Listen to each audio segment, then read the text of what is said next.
Okay, so good afternoon, everyone. Welcome to the talk show for newbies. My name is Thanh Hảo, a sophomore at Western Sydney, Vietnam, and I am very happy to accompany you in the last episode of the talk show series.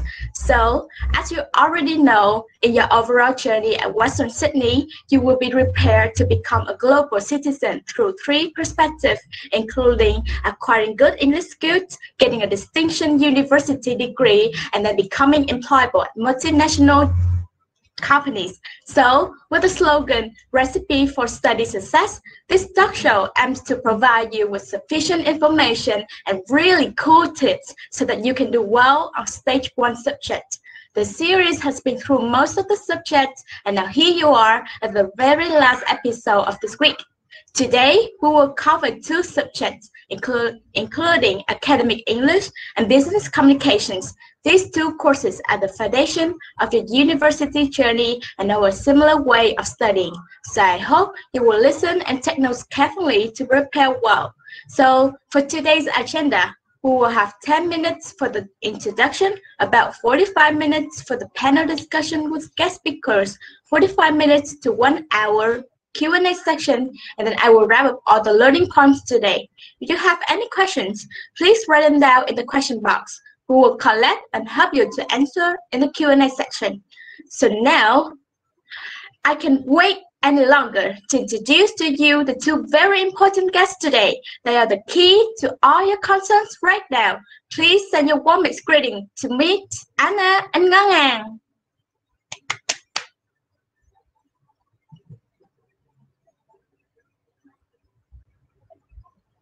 Hello. Hi. Hi, Ngang. How are you feeling today?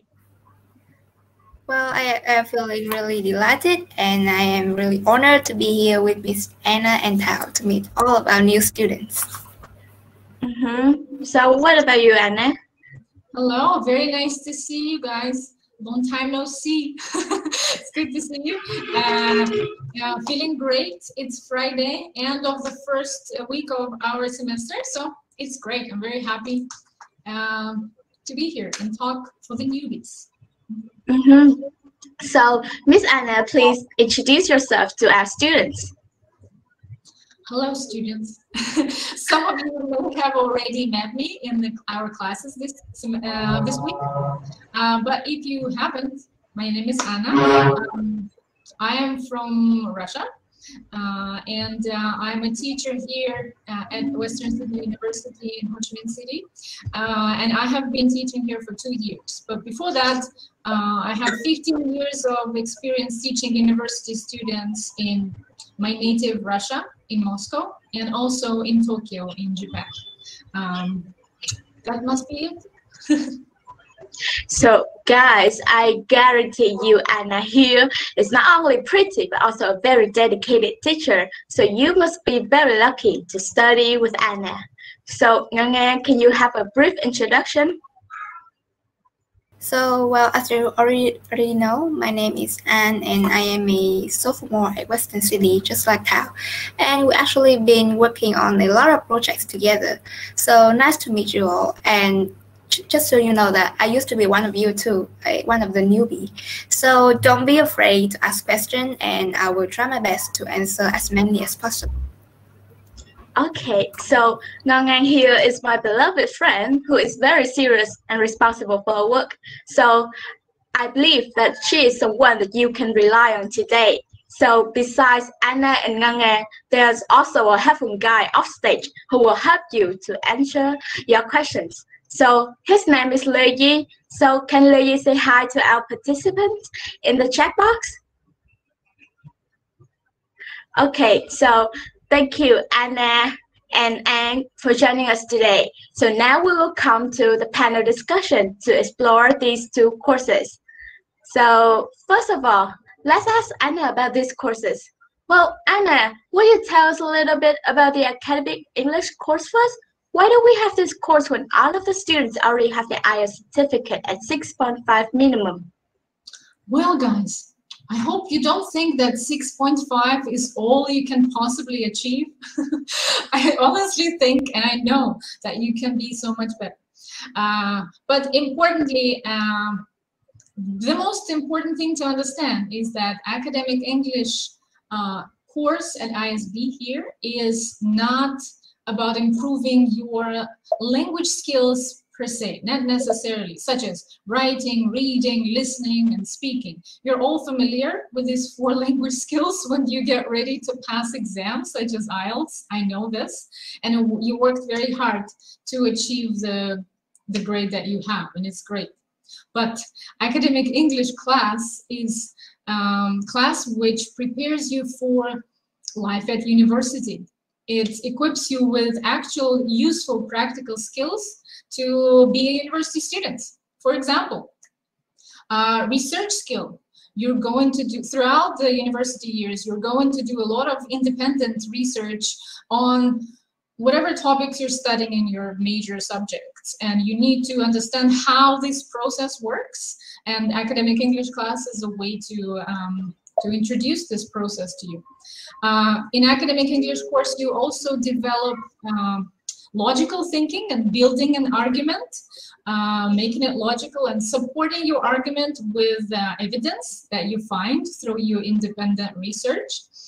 In academic English class, you also will practice debate as a way to introduce that argument through oral means, not only through writing. Yes, a lot of the time we will be writing in this course, but it's also about speaking, the presentation of your argument, thinking straight and clear about something.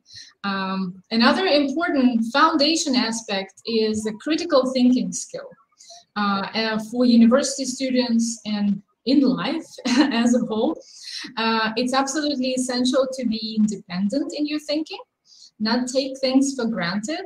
And in academic English course, we go in much detail about how to actually become a critical thinker. And I believe all of these skills are absolutely essential and will make your life at university much easier. I see. Wow. So a class is not only a place where we study English, but also a place for us to practice and prepare well for our academic journey ahead. So sounds interesting. So how about business course? Business communication course. If it has a similar pattern, I bet we will learn how to deliver our messages verbally in business settings, right, Miss Anna? Yes, I believe so. That's the intention. As you understand from the title of the course, it's about business communication. That means communicating within a business structure, within a business organization, which is with your peers, colleagues, subordinates, managers, but also outside.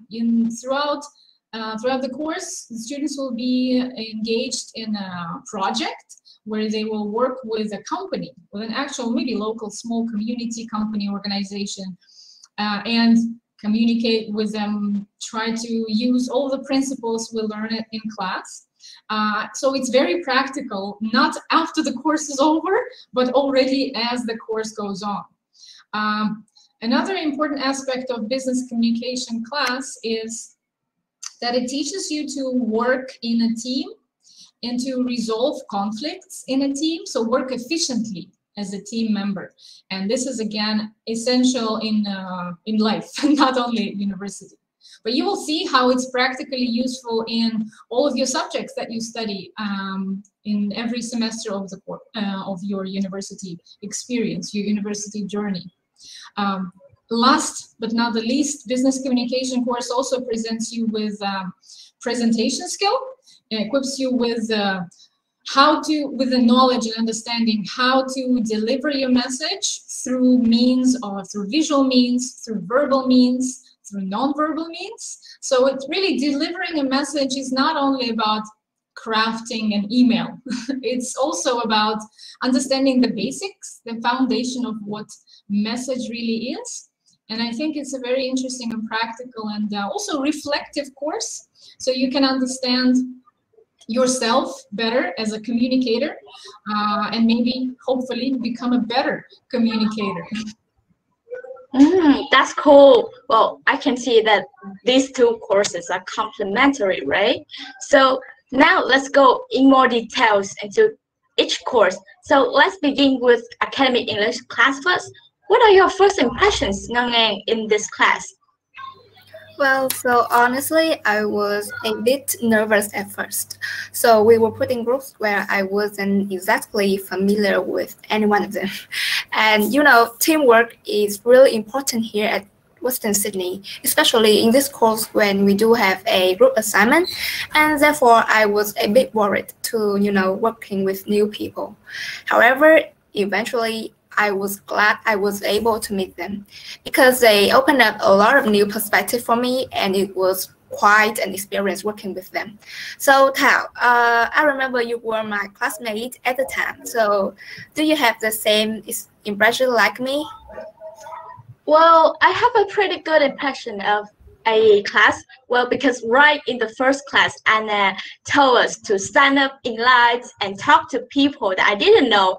So I was a little bit insecure at first, but it was actually great because I had a chance to get to know each other better. And I think it is also a good way of teaching because I believe class is not only for us to study, but also for us to networking. So regarding all the learning outcomes, and I said earlier, what points do you think you have achieved, and how would you rate your academic skills before and after the course? Well, personally, what I take the most pride in of achieving is the critical thinking skills. So at first, critical thinking skill to me, they sound like some kind of rocket science, some really complex thing. However, in this course, critical thinking is broken down into stages, which makes it so much easier to approach and apply into my own academic works. And thanks to the skill, my thinking process when doing academic works is not only from my personal perspective, but also from a more objective and unbiased perspective. And this really helped develop my academic skill. And to answer your question, if I have a chance to rate my academic skill before this course, I will give it a 6.5. And after this course, personally, I would give it an 8. Wow, that's cool. I really agree with Ngang. When I work with her after the course on the project, I really can see her critical thinking and problem-solving skills improved a lot. So I think Anna would be very glad to hear what Ngang just said. So, however, I believe Ang is probably a good student with good learning capacity already. So what about those who struggle more with their studies at first? What are the common improvements you witnessed in your students, Anna? Yes, I'm definitely very, very happy and proud of all of my students' success. And to hear now Nganan mention and Tao mention very favorably Nganan's skills makes me feel very warm and happy. I want to say that I noticed that when students put effort and time and really desire to improve, regardless of their capacity, everybody will improve in various ways. Because the course gives so many different ways and avenues and directions in which you can improve. And it can be anything from understanding how to research, because previously students had no understanding how to do that, and finally they leave the course and really can feel comfortable, to reading long texts and articles and feeling comfortable reading them. Many different ways, or writing, feeling more comfortable at writing. But I want to share a story with you that really struck me and is very memorable.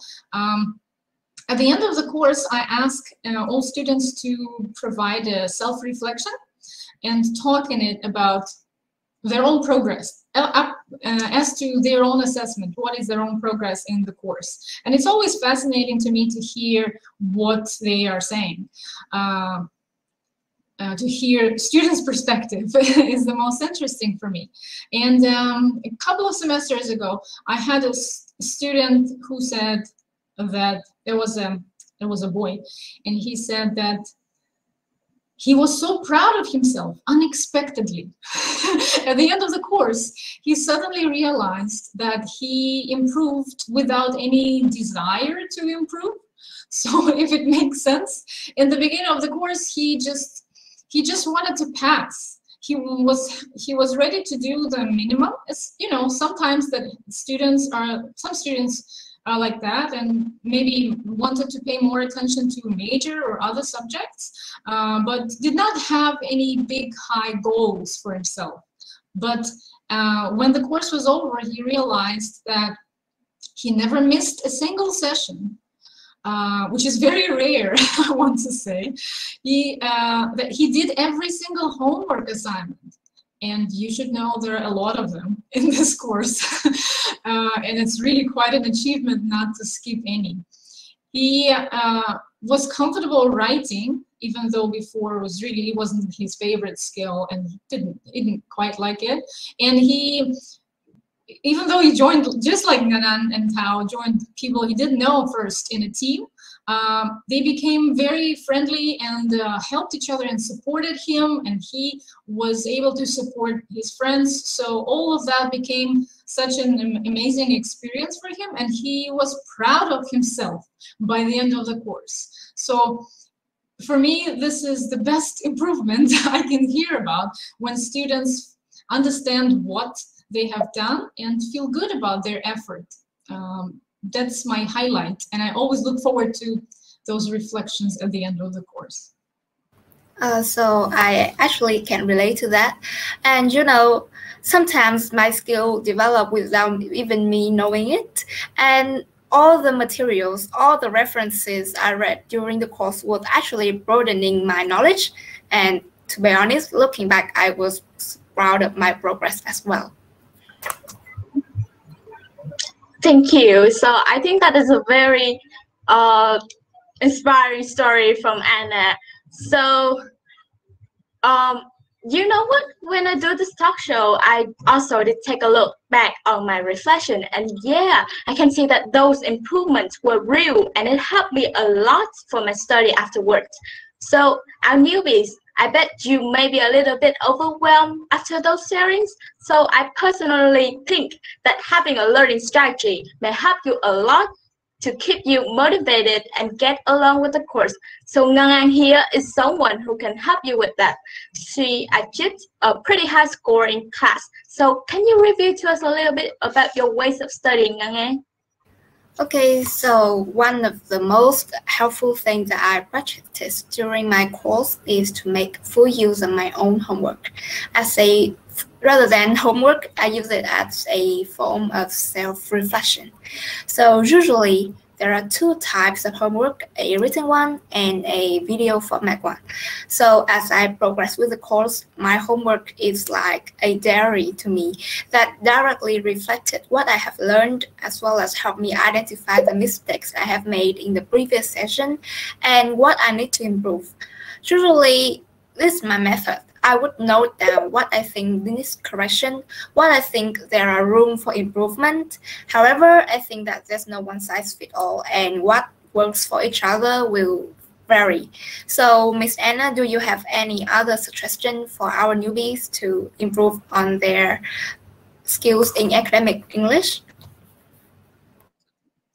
Yes, thank you, Nana. It's very interesting to hear your ways of dealing with it. I realized that I never asked how particular students manage this and have their own strategies, but it's a great idea to ask students, and so that students can ask each other throughout the course, you know, how are you managing? What are your learning strategies? I think it's such an important topic, Tao, that you raised.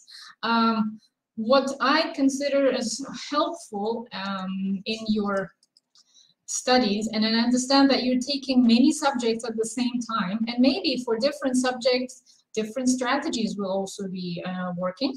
So maybe my tips are related to academic English, but also could be used in other subjects as well.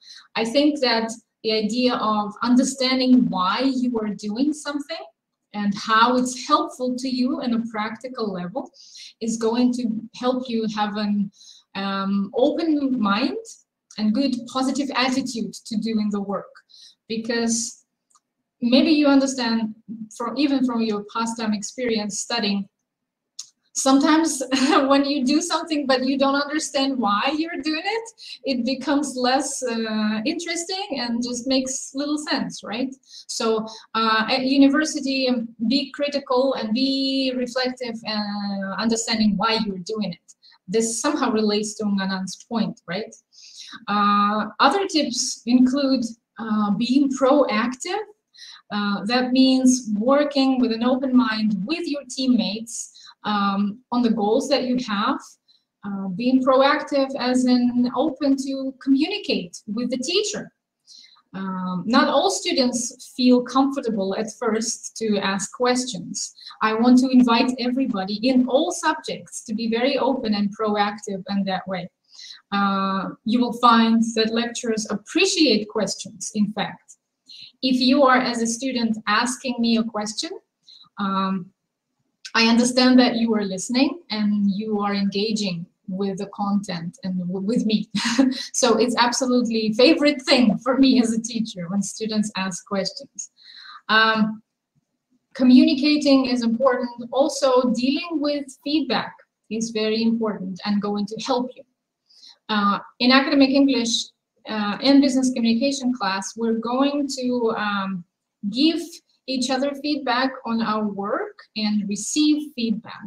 So both from the peers, from your classmates, and also from teacher. And it's important to learn to give constructive feedback, positive and negative, but constructive. Something that practically can help the person to improve the product. It's a skill that needs development, and I want you to really be engaged in improving this skill because it will help you, again, even after your university life. And the last thing I want to say is something that maybe often gets ignored, but it's very important to follow instructions. Such a simple thing to do, right? Follow instructions. But lecturers give instructions for a reason, to help you structure your assignments in the way that makes sense, to help you organize your thinking and learning. So don't ignore that. Read instructions carefully always in all subjects and follow them closely. And that way, it's an easy way to make sure you don't make unnecessary mistakes that you don't need to make. I hope that is helpful. So thank you, Anna. So what I take the most from your message is that students should be critical and proactive in their study, like doing homework, researching, or teamwork, or even asking lecturers about their concerns. So I believe these clear guidelines would really help our freshmen to strive and achieve the best result in the AE course. So we already know a little bit about AE course. So let's move on and talk about business communications course. As Anna said, BC will equip us with some interpersonal skills and communication tips. So sounds interesting. So I'm very curious to know what Ngang has learned after this course. Can Ngang share with us some of your learning points? Well, that's just like its name, the learning points of the business communication revolve around the communication process, but put it in a business and professional setting. Well, and it enables you to achieve greater interpersonal skill by introducing theories regarding factors affecting the communication process, how effective interpersonal skill can facilitate business objective, the connection between the communication practice and the organizational performance, and the appropriate presentation in a business setting. Honestly, when I first read the materials, I think they are really theoretical. However, when I study in class, the materials are presented in a surprisingly practical and really hands-on. And personally, I think the learning point of this course is not only helpful in a business environment, but also in everyday life. And overall, I think this is a great fundamental course, especially for those who, haven't been exposed to a professional business setting much before, just like me. It helped me so much. Okay, so guys, can you see this class help you with your communication, not only in class or business settings, but also in your everyday life. So if you are not confident or still shy, this is your chance. So is this course easy to learn, Ngang? Can you tell us how our freshmen can pass this course with flying colors? Well, speaking from my personal experience, what I think is more useful is observation. So because this course, because of its practical nature, and if you observe enough, you can see that the theories originate from real life situations. And from that, you can actually apply the theories into your own personal situation. And this makes it so much easier to approach and to remember the core learning point. And honestly, I did not stress so much passing this course. It is not so hard to passing with, flying colors, as long as you put enough effort into it, I think. Okay, cool. So Anna, I know that this is your first time taking this course. So do you have any plans for your ways of teaching, and do you have any expectations for our students in this course? Yes, I'm very, very, very excited to teach business communication class and to transfer all of my teaching techniques and knowledge that I've been using in academic English to business communication course and more. And to me, it's such a practical course. And I think if for some students, maybe when they read description of academic English course, they see the word essay. They see 1,500 word essay and research, and they immediately feel very overwhelmed and scared, and maybe a bunch of negative emotions before they even start. It gets better. It gets much easier because the course helps you deal with the problems. But when students look at business communication course, I think it already is presented as something very practical and something when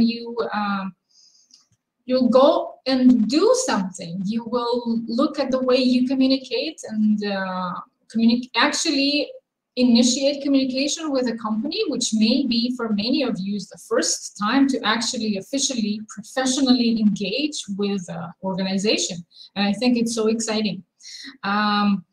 One thing that you girls did not actually experience in business communication class is the new type of assignment that all of the students are going to experience starting from this term, and that is Shark Tank simulation. Do you know Shark Tank show? Yeah, we know it, but we haven't experienced it in our former class. And it sounds interesting to hear that we have this so in our class. What is it about? Yes, so in one of the sessions of the course, students will have a chance to pitch their own ideas about some product that maybe they come up with, or it can be something crazy, or maybe it's something realistic that they really want to launch later. It can be some service that they want to, introduce to our society. And they will pitch it to investors, and they will have some discussion about it. And in this way, they will practice pitching ideas in a persuasive manner. And I think I can't wait for this session. And I'm sure all of the students are going to surprise us with their skills. Yeah, I can wait to see how our newbies performing these sections too. So thank you, Anna and Anne, so much for the sharing. So, however, there are probably some challenges during the course that a student may not avoid, aren't there? So can Ngang tell us some of your challenges in both courses and how did you overcome them? Well, I think the most common challenge that anyone at Western Sydney will have to face at some point in the journey is the challenge of teamwork. So from my experience, even with random teams like academic English or a ranged team like business communication, conflicts are almost inevitable. The challenge here is to make the conflicts constructive, not destructive, which I think is nowhere near a piece of cake. And from my experience, such conflicts have a high chance of originating from the encoding process, which will be discussed in the business communication learning objective. And I think that the most crucial thing is to be able to identify the correct cause, the correct catalyst of the conflict, so that both sides can, figure out a constructive method of dealing with it. And also, actually, I have been in the same group with Thao in business communication class, and at one point we were in quite some conflicts. So Thao, do you have any tips for dealing with these issues? Well, thank you, Năng. Well, actually, during my teamwork, I have encountered a lot of conflicts, and often conflict comes from miscommunication or misunderstanding of each other. So I suggest you guys to set an expectation first with your teammates. Like, you should know how they work and what time are they responsive. For example, like if they are not the morning person, then you cannot expect them to reply to you fast in the morning. And also be straightforward and respond and solve the problems as soon as possible, so that it won't affect your relationship between you and your teammate. So besides some suggestions from Ngang, do you have any other inputs, Anna? What are the sessions you find students struggle with the hardest? Yes, it's very interesting for me to hear your stories about teamwork, because, as a teacher, I assign the teams randomly and then try to help. And students actually don't very often tell me if they have some big conflicts, only if it really goes really difficult to manage. But I trust that students manage. And in academic English class, we will develop team contracts, which really resonates with what you said. It's important to organize your teamwork from the very beginning, to set the rules and boundaries, what you can do, what you're ready to do, and what's cannot be asked of you, and this should be done together. So actually, next week, in the second week of both courses, we will spend a long time discussing teamwork and conflict resolution. So what you just said is very helpful and useful. I think straightforward, open, direct communication, but direct but polite, is necessary to resolve those conflicts, to understand them, and to be ready to approach. If you're not happy with something, you should understand why that is so, and reach some compromise and solutions. Be ready that things may not always be the way you want, because there are other people involved. And I want to maybe stress the importance of respect.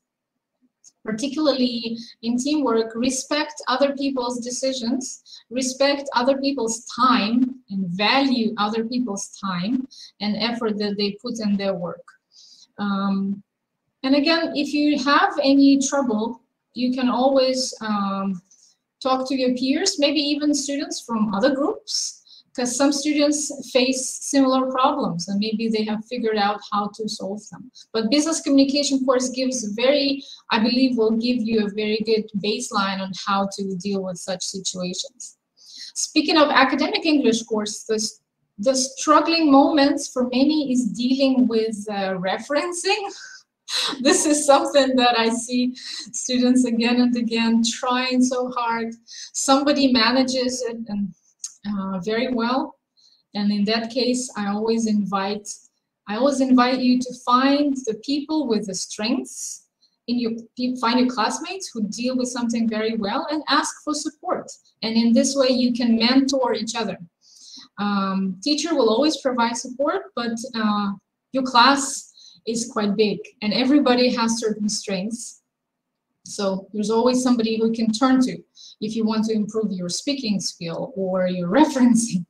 But referencing is something maybe a little alien to students who just come from high school experience, but it's essential for academic work. And throughout the course, we will spend a long time learning what it is and how to work with it so that you don't have any trouble in future subjects, because you will need to use it in every subject where you have to submit written assignments.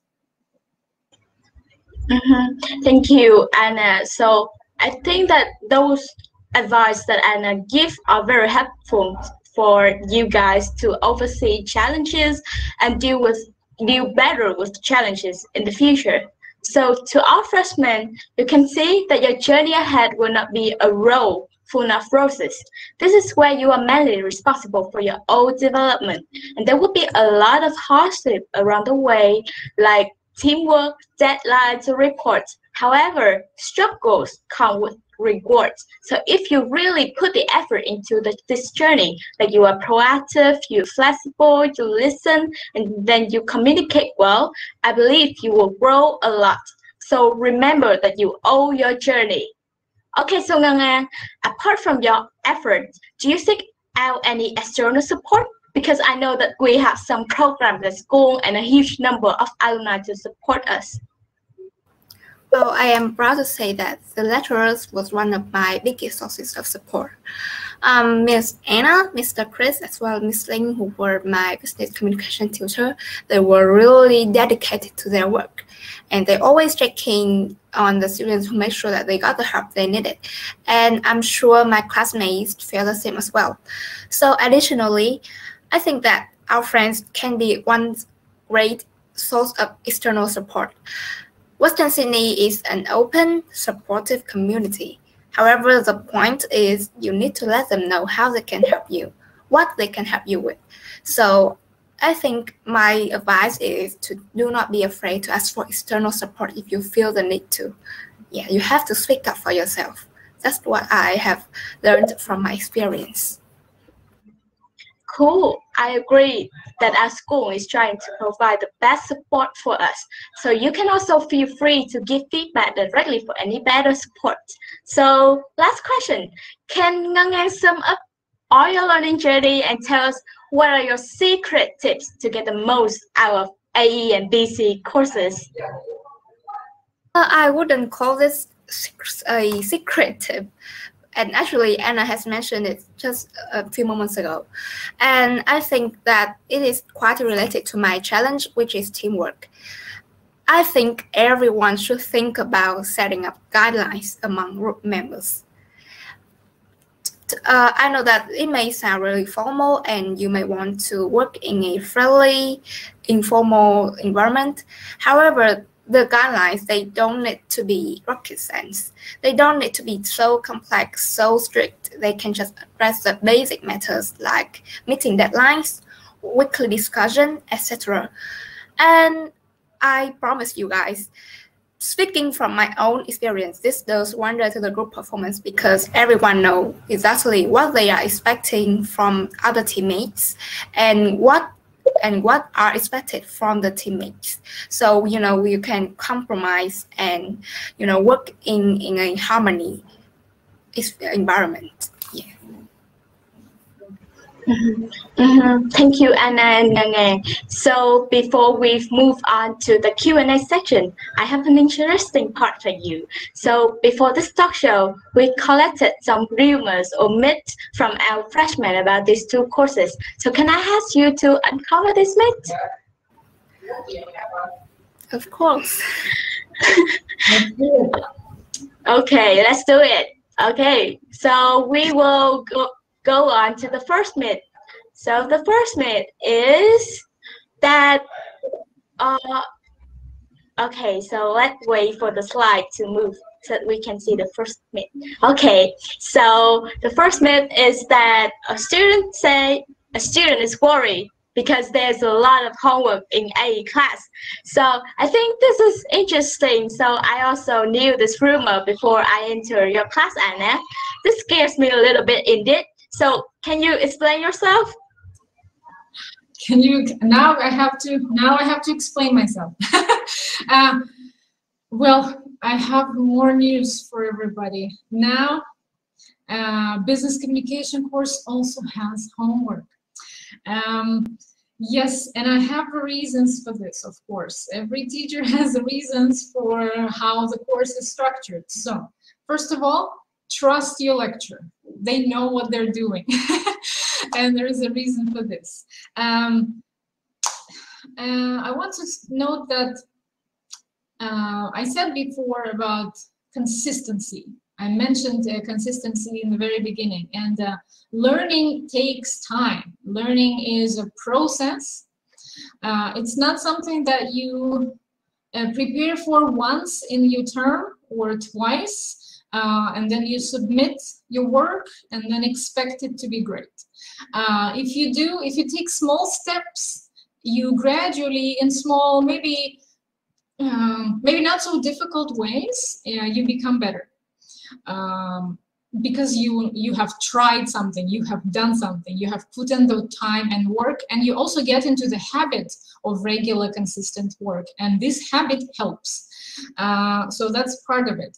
Pressure, a lot of pressure, we know, is not good because it stresses us out, but there are different types of pressure, and there is positive pressure, and this homework provides you with this little bit of a nudge to work every week on something that is related to your last big assignments.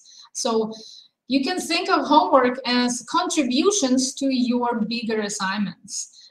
You will see that no homework is irrelevant. Every bit of homework will help you in some way in all of the skills that we're learning in both subjects now.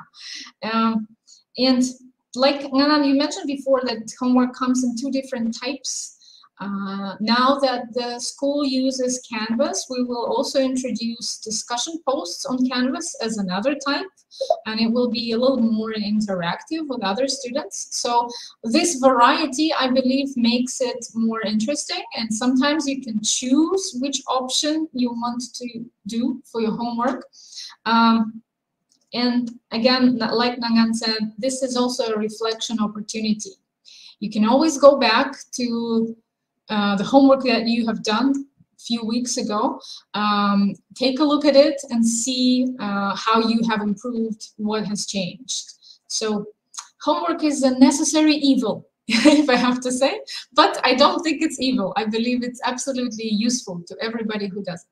And remember that student who did not expect to do any homework, and then he ended up doing every single homework. I think this is a good reminder how useful it is. Yeah, thank you, Anna. So, Ngang, what was your experience? I remember earlier you said that this homework is a type of reflection of your study, right? Well, yes, and I know that many of you will disagree with me on this, but I did not think my homework in academic English was that much. Yeah, and as I mentioned before, it is a great tool for self-reflection where you can track your progress and identify what needs improvement. Hence, I think that the various homework is actually a plus to this course because, you know, you can reflect yourself on multiple aspects, including the debating skill, critical thinking skill, research skill, writing skill, or presentation skill. And those skills, it is critical in, you know, as you progress with your journey in university. Those skills, I promise you, they are really critical. Yeah. Thank you. And so I also believe that those skills also help you with your work later. So please take most of this homework and remember that if there are no struggle, there will be no growth. Yeah? Okay, so let's move on to the second myth. Okay, so we will wait for the slide. Okay, so the second myth is that random teams makes me anxious. So, well, yeah, you know that in a class, and I will put us in random teams. So I have to admit that I did not like this kind of team at first because my friends are separated, and I have to work with people that I don't know. So it was really a big deal. So please tell us your reasons behind, Anna.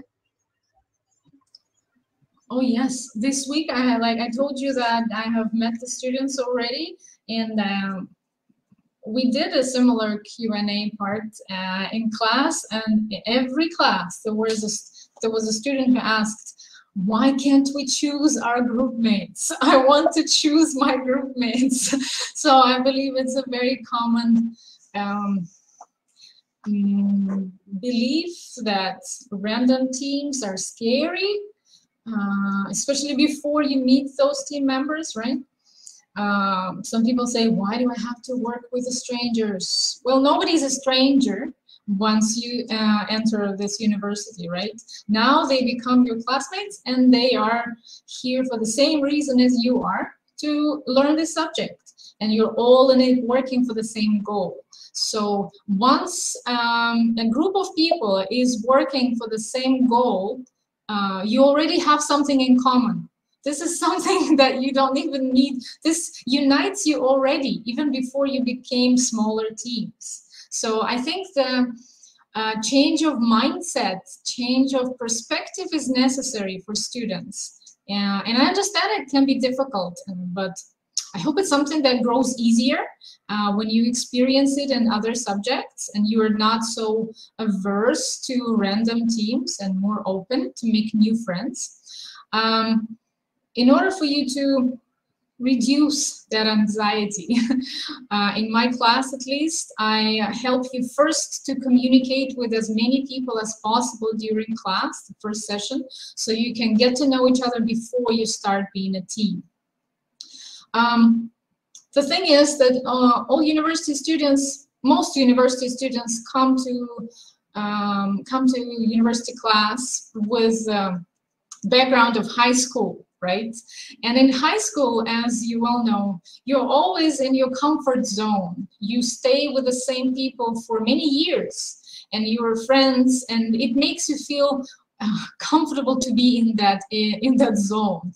But as soon as you step out of that comfort zone, you can see so many other opportunities. You can meet people who have different perspectives. In Western Sydney University, you'll see that a lot of your classmates come from different provinces. They come from different places, different corners of your country. Sometimes they're exchange students. So how can you take the best of your university life, university journey, if you only stay with your same group of friends? So I believe that random teams are absolutely essential in helping you grow your networking, something that Tom mentioned before, and also just making sure that you take the most out of all of the opportunities that university offers you. Does it make sense? Yeah, very cool sharing, Anna. So I think this is worth for us to trade off for a little bit anxiety at first, right? So what was your experience of random team, Năng? Well, as I told you before, I was quite anxious when I had to work with people who were, complete strangers to me. And I think many of my friends felt that way too. However, I think that's the reason is because I did not realize the benefit of the diversity. Well, my team members, they came from different backgrounds from mine, which brings me to a whole new world. When they share their thoughts, they share their ideas with me. And to this day, even though we never took any more classes together, we still kept in really close touch and help each other every now and then. I think that people nowadays, they all about networking this, networking that. However, networking can just be right in our class. This is your chance to be networking. And it doesn't have to be too professional. It's just about building relationships, building connections, and I think that's what matters. Thanks, Ngang Ngang. So let's move on to the third rumor, okay? Okay, so we wait for the slide. Okay, the third rumor is that I am afraid that I can't catch up while studying online. Well, this concern is very true. And the pandemic forced us to switch everything online. And I believe this challenge is the same for everyone, not only for us as a student, but also for the lecturers. However, our school has successfully conducted online classes for the last semester. So there would be some useful tips for you guys from our two guests. This time, let's ask Ngang Ngang first. What was your experience of studying online, Ngang Ngang? Well, I'm going to be honest with you that in the first few weeks of online studying, I seriously broke my daily routine as well as habits, which resulted in quite a loss of motivation, and my mental well-being was affected as well. When I tried to catch up with the schoolwork, I became stressed, overwhelmed, and it was really bad. However, my way out of this problem is self-disciplinary. I try to follow a fixed routine, and for people who have quite a short attention span like me, I do recommend using the Pomodoro method.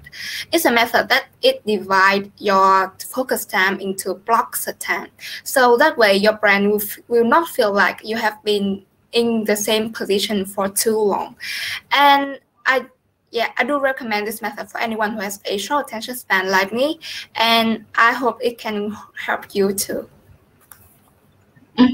Thanks, Ang. So what about you, Anna? What advice can you give to our students? Yes, it definitely is a big moment that students need to really consider that online studies cannot possibly be the same. You cannot treat this experience the same as offline studies, because everything is different. Not only your environment is different, but this is the first thing to start with. Your environment is different. You're not in the classroom anymore. Life goes on in your house, right? Maybe you have siblings, maybe you have grandmothers and everybody else. Your parents are working in the next room over. So all of that you need to consider. And sometimes you may need to make decisions in your home, within your family, so that everybody knows what the schedules are, you know, and when you are going to be online in class. And if it's academic English or business communication class, you will have to interact a lot. So it's not a class where you will just sit and listen to a lecture, right? Sometimes that other class also happens. But so it's important to analyze what your learning week will look like, and maybe make some organization patterns. This is tip number one. Of course, obviously, everybody understands that you need to make sure your connection works and have some plan B, C, D, E, and other letters as needed. Also, I can't stress it enough that you need to take it seriously. That means if your class starts at 8 a.m., you cannot possibly wake up at 7:55. You need to wake up earlier. You need to get up, wash up, dress up, make up if you want, and be ready for class. Out of respect for your classmates who will be there. Not only for the teacher, but also remember that all of the other classmates, they are in the same exact situation right now on their further end of this class, right? So they're all having the same, and they want to engage. For 3 hours sitting in front of the screen and doing activities, still it's stressful, and it gets difficult, right? For teacher and for students. So supporting each other, having camera on will help you, you know, stay focused. Chatting sometimes when it's some kind of downtime in class, or you were in a breakout room and you're on task, don't forget to do the task. But sometimes, you know, you can chat and take a drink, have a snack nearby. You don't need to have a full-blown meal during class. Please don't do that. But some snacks to keep your energy. All of those things you need to think about. And also be again, always emphasize this, be open in your communication. If you're experiencing technical difficulties, always let your teacher know, always let your classmates know, so that they don't think that you are lost or you don't care. Okay, this is very important. It may be quite new experience for you to build relationships and build connections online. So you need to put in effort to do that. Camera on, talk, be open, explain if something is wrong, and don't be shy, because again, everybody is in the same boat. We're all in this together. That's all I can say. Thank you, Anna. I believe those tips definitely helpful for our students. So, and I think that if you interact in your online class, it will not only motivate your lecturers in the learning course, but also it will help you to be more concentrated on your learning. So let's move on to the final rumors. Okay, so this is about busy course. So in your business communication course, you will work with an organization or a company. So this makes some of our students scared. And I believe this is a concern for most of our students, since it's probably the first time we work with professional stakeholders. What do you think, Anna, for this experience? I can't wait to see how my students manage this. And what I can say on my part, I will support my students all the way, but they have to be responsible for their own decisions. They have to learn to organize their work. Remember, you are a team, and that means you work together for the same goal. You may be scared. If you're scared, understand what exactly are you scared of? Is it the fact that you're going to write an email or have a Zoom meeting with grown-up people who have done something? Well, imagine in a few years you are going to be that person. So you can be that person. So I think it's important to take this experience as proactively as possible, with a positive mindset. I think Nana maybe will have a very practical based experience of maybe I'm sure there will be challenges doing that. Sometimes you plan your work in one way, but it doesn't go that way. So you need to be flexible and make changes. And again, you are not alone. You do this as a team, and there are other teams doing it as well in your class, and there is a lecturer who is ready to give support. So all that you need is open mindset and ready to challenge yourself to have some new activity. You are, after all, business school students. So I think it's only fair that you should be ready for these kinds of experiences. Yeah, so what are your practical experience, Ngang? Can you share? Before doing the assignment, one of my biggest fear was being rejected. And to be honest, I'm going to be straightforward to you guys that you're going to need to prepare for rejection. Well, we had to cross several organizations on our proposed list due to this reason. And there's two things I think you need to consider before contacting an organization.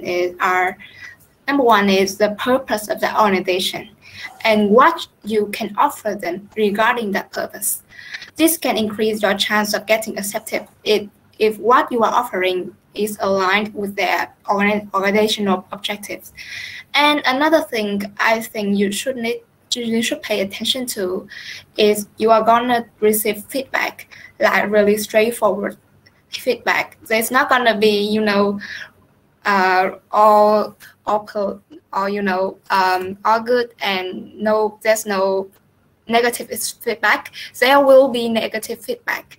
And what you have to focus on is to make the most of it, make it constructive. This is like a chance for you to be exposed to the real environment that you will be working in the future. So try to make the best of those feedback. I think that this is a great chance for learning, especially for business students like us. Thank you. Very cool sharing from Anna and Ngân. And I also think that is also about like stepping out of your comfort zone and to grow yourself in your learning journey. So now we will move on to the Q&A section. And during the panel discussion, we received quite a lot of questions from our participants. So now Anna and Anne will answer these questions in orderly, right? Okay, so first question, how can we get high scores in AE class? Like what criteria do we need to pay attention to? So I believe that Anna and Ngân has already shared about how to get high scores in AE class. So can you share some of your criteria that students need to pay attention to? In academic English class, if you want to get a high score, you need to work throughout. This is the best possible way to do it. It's impossible to get a high score if you just only do the bare minimum and only do the assignments in order to complete them, you know. Especially it concerns bigger assignments such as 2 essays that you write in group and individual essay. I always share assessment criteria for essays beforehand. We will look at the samples of essays of students who wrote the essays before. Maybe we will look at your essays, Nana and Tao. I have not decided yet. So in this way, you'll get a chance to see what to work towards and also what constitutes a not so great essay and what the problems are. We will discuss all of that.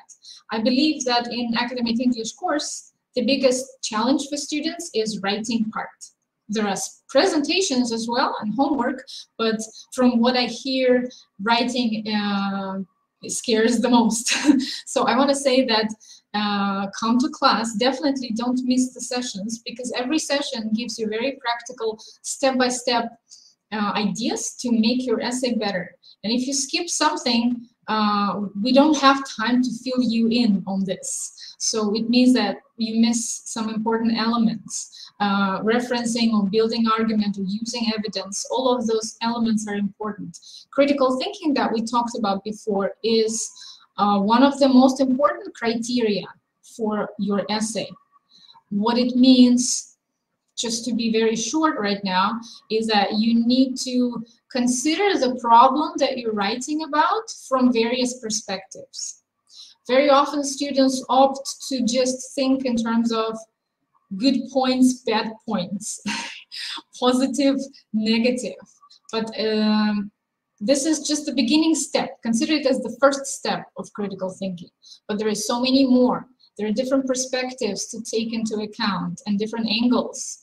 And the wider your view is on a problem, the more critically you are assessing it and the bigger picture you get. So this is something that the students who are able to uncover and deal with a problem in a very wide way, they tend to get the best results. And that, of course, involves deep research and reading a lot about this topic. You will learn a lot about the topic that you choose. And I remember that Nanan's essay, for example, had a long list of references.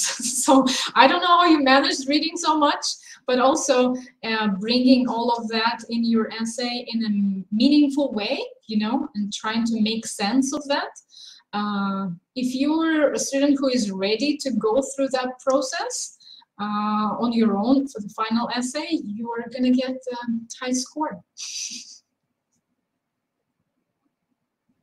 Thank you, Anna. So what I take from your answer is that students, they need uh, to analyze the problem from different perspectives, not only disadvantages or advantages like IELTS essay, but they need to look in different perspectives so that they can analyze the problem better and more critically, right? And also they need to pay attention to the research, and they can refer from some former students so that they can do better on their essay. So let's move on to the next question. Okay, so can you share some experience that really helped you improve your communication skill? Let Ngang answer this question. I think there are two things that really sharpen up my communication skill. The first is a debating session, and the second is the assignment that I was working with the organization, then NGO. So in the first session, the debating one, I learned how to present my ideas forward. I learned how to persuade people to follow my idea, as well by presenting facts, presenting arguments that are actually, persuasive. And I learned how to talk in a way that people will listen to me.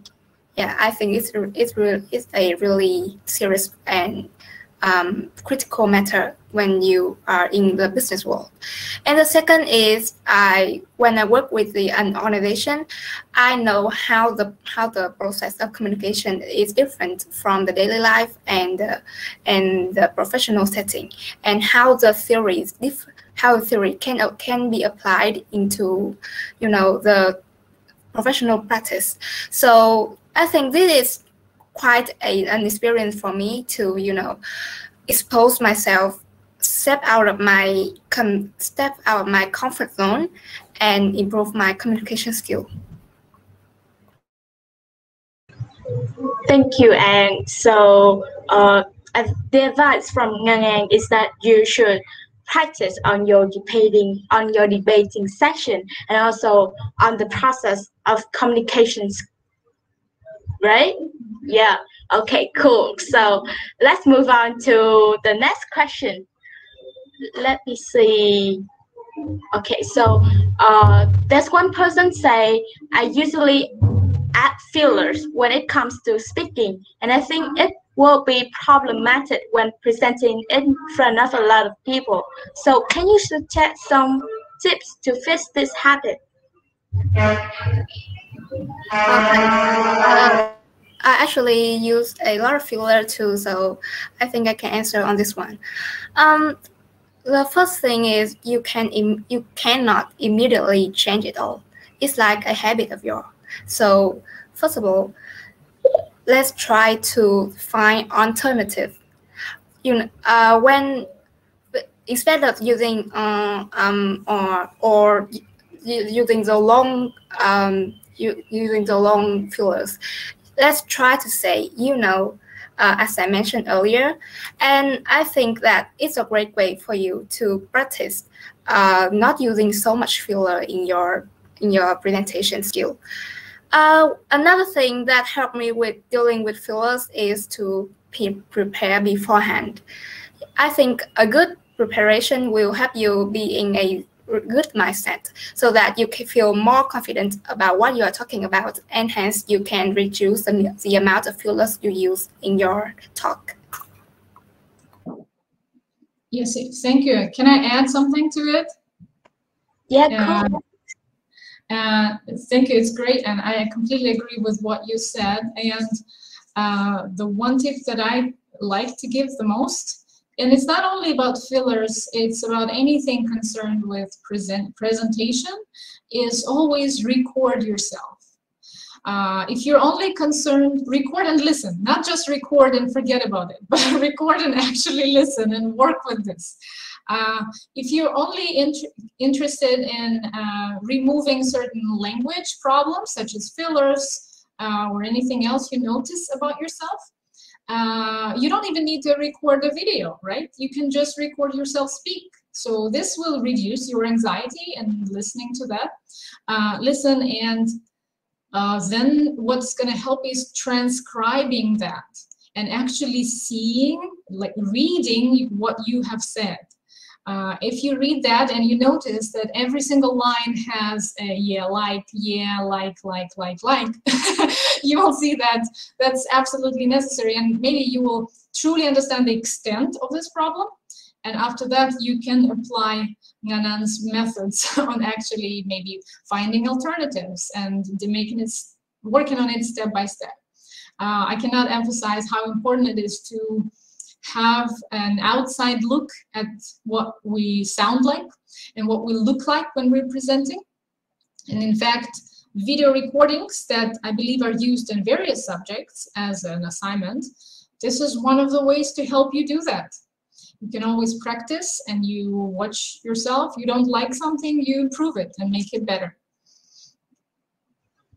Thanks, Anna. Is that one of the reasons why you force us to record ourselves for our homework? I hope I don't force you. There are many reasons, yes, and it is one of them. So that if you record yourself and you obviously watch it, and then of course the first time you're not gonna like what you see, and it's fine. If I record myself, I'm not gonna like what I see the first time. So then I'm going to practice, do it again and again, and finally I will like it, and that will be my best work. And through practicing many times before, we have improved. It's very simple. Okay, thank you, Anna and Ngange. So we will move on to the next question. Okay, so the next question is, when studying, I've tried lots of ways to reach high score, but I always make mistakes and it reduced my score. Or maybe sometimes I felt like that was a very nice work I've done, but the score was not what I expected. So what can I do to improve my score? Can Anna help her? I feel something about this this question, because maybe there are students like that. I think the most important thing to do is to understand the requirements for your final work before you start doing it. What kind of mistakes? What's the goal? What's your goal? What is going to be assessed? Is it going to be a vocabulary range or not? Maybe it's something else. Maybe it's the logic of your ideas. I'm talking about academic English essays right now. The requirements are going to be quite different to IELTS essays, for example. So it's important to know how your teachers assess you and what exactly they are looking at. So I cannot talk about the previous experience of the student who asked this question. I don't know what kind of mistakes you made. And you should ask the teacher what happened, right? What's the reason for this? What sort of mistakes? But from my perspective, for the courses that I teach, always ask, what are the assessment criteria? What should you work at, and what is important for the final score in that particular assessment? Because if we're talking about essay, the criteria are separate. If we're talking about debate, something else comes up, right? Because delivery is important, and your teamwork is important, and some other elements are important. So your scores are always your scores always consist of various things that constitute the final product, and that's necessary for you to know before you start working on it. And actually, yeah, thank you, Anna. So I agree with Anna that by being aware of your assessment, you can know how to make the best out of it and how to excel each of the assessment. Okay, so next question. This is the question for both Anna and Ngangan. So can you suggest us few sources and sites which are reliable but not so many people know? Oh my God, I want to hear Nganan's answer because, like I said, her essay had a lot of sources. So how did you find them? Where did you find them? Because I give the same guidelines to all students, you know, but obviously students work differently. I want to know, we want to know, how did you do that? Actually, the only database I used during my process of writing my essay was ProQuest, which our school provided our students with an account to be assessed in. And I think the reason why I have included so much reference, I was able to read so much references, was because of the topic. I was actually interested in that topic, and it acts as a like a motivation for me. So I was able to, you know, to research deep into the topic because I really want to know about that. It actually interests me. Yeah, I think that's what really helped me during my finding references for my essay. And also one thing that I think every student should include in their search is peer-reviewed research. There are research that are not totally scientifically correct, so you need to find peer-reviewed research in order to ensure the credibility for your essay. Yes, can you actually explain to the students from your perspective so that it's easy to understand what is a peer review? What happens to a paper if it's peer reviewed? Well, when a paper is peer reviewed, it is actually reviewed by others experts in that field. So therefore, it's like they have double checked it, and therefore it is really credible for the source. And I think that in the peer reviewing process, they did not only review the result, they review the method, the way they propose a hypothesis and how they prove that. So when you are using a peer review research, you know that the whole process is ensured to be credible. Yes, that's right. Thank you, Madam. Perfect. I want to say that don't underestimate the power of ProQuest. It's huge. This resource is amazing. Get to know it, familiarize yourself with it, learn to use different filters to help you not be overwhelmed by thousands of responses that come out, which they will.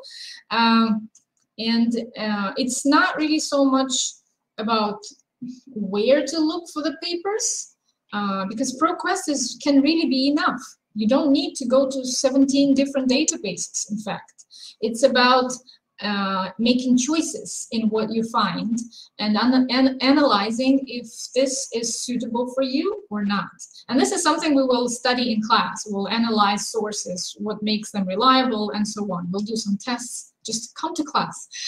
But also, don't be lazy. I wonder if sometimes students just choose to Google and use anything that Google gives you, consider it a source. Sometimes maybe that works, but I wouldn't trust it to work all the time. So the idea of thinking critically about the sources applies very much. It's not only about critically thinking about the content or about your essay topic. It's about analyzing sources as well.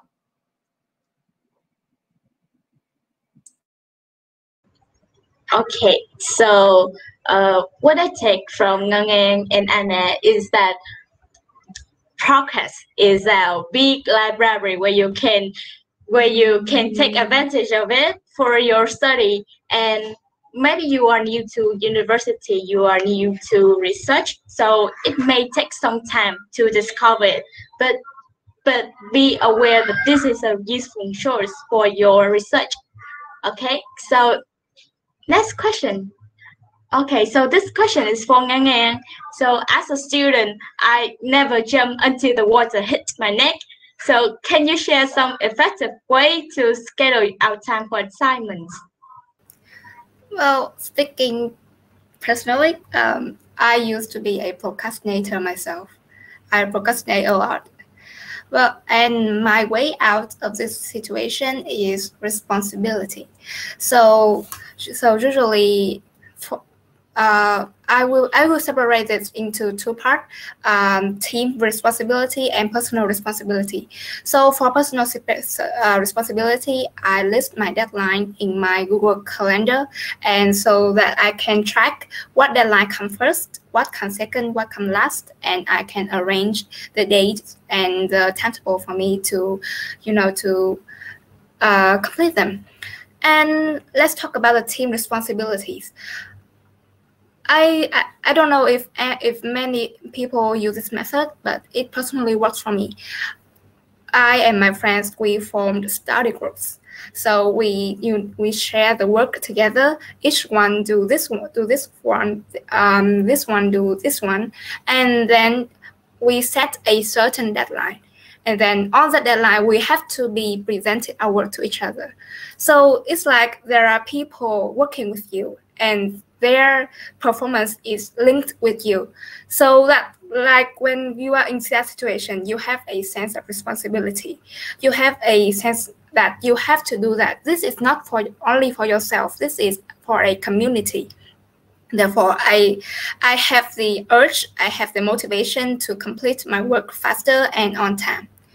I think that especially in our final exam, when many chapters, we have to study so many chapters, the study groups worked really well for me. Like in consumer behavior, principal management, or business law, we divided the chapters into sections, and then we worked together to explain those sessions to us.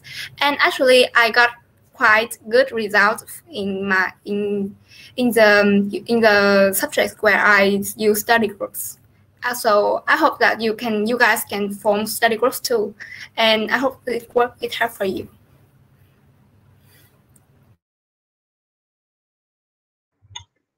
Okay, thank you, and thank you, Ngang. So I also have some add-in for you. So for me, I often check my deadlines by dividing my tasks into urgent and important scale.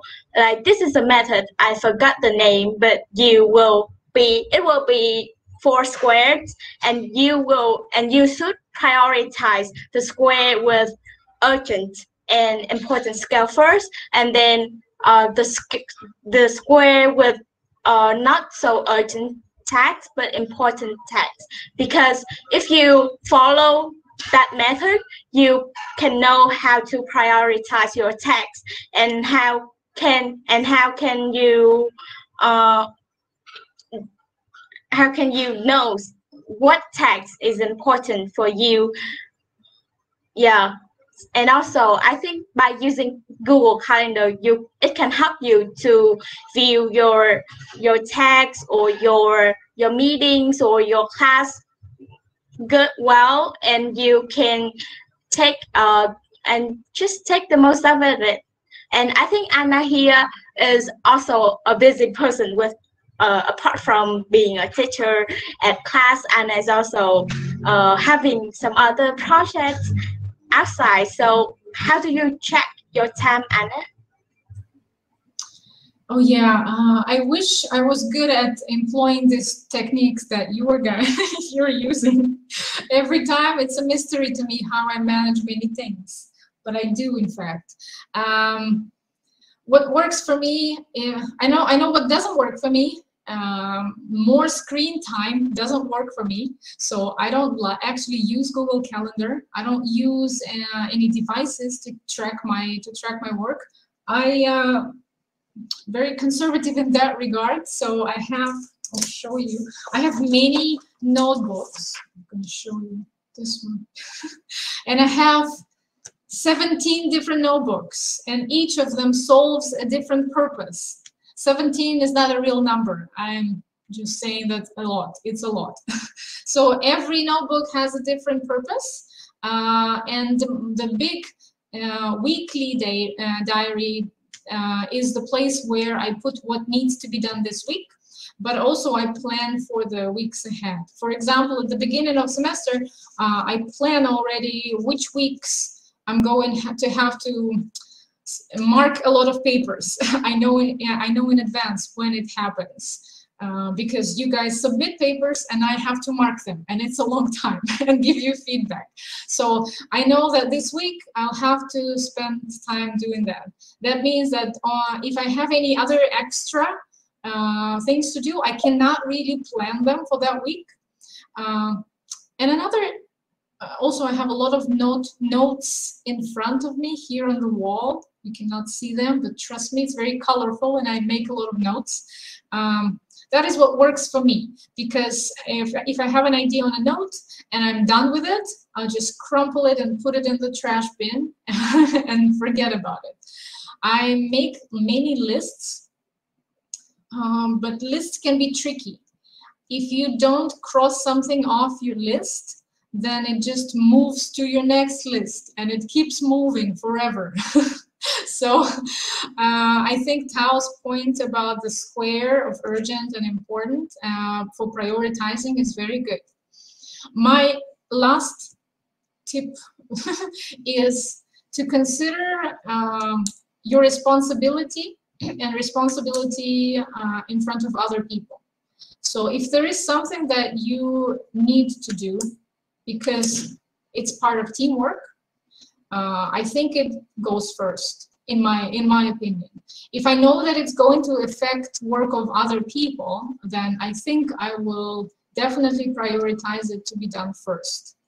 But that's just me, because I think it's important to, you know, be in charge and be a good member of the team. I'm also a member of many teams, and so for those teams when I cannot really say no, sometimes I can say no, I cannot really manage this week, so it's fine. But sometimes I have to be present, I have to be there. So this will always go up in my list of priorities. Thanks, Anna and Nga, for the advice. And I believe that no one size fits all, so just try it out and figure out what fits best for you, okay? Okay, so I guess we have run out of questions now, so maybe we can move on to the next section.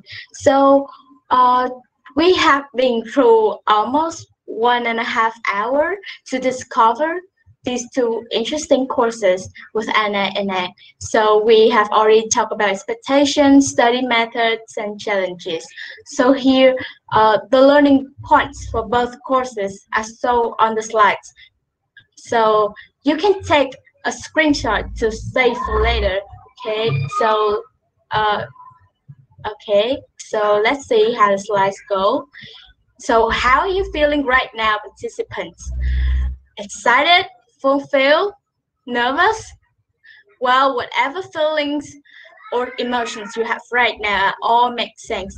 So I remember myself as a newbie a year ago who was very panicked when I received a 1,000-page ebook for each course, but also who was very excited to own this experience.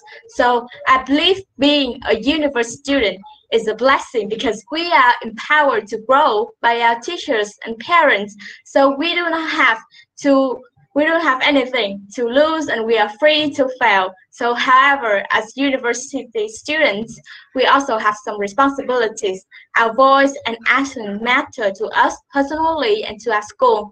So please be attentive to what you say and hear, assess the situation through different lenses, and be responsible for your own doings.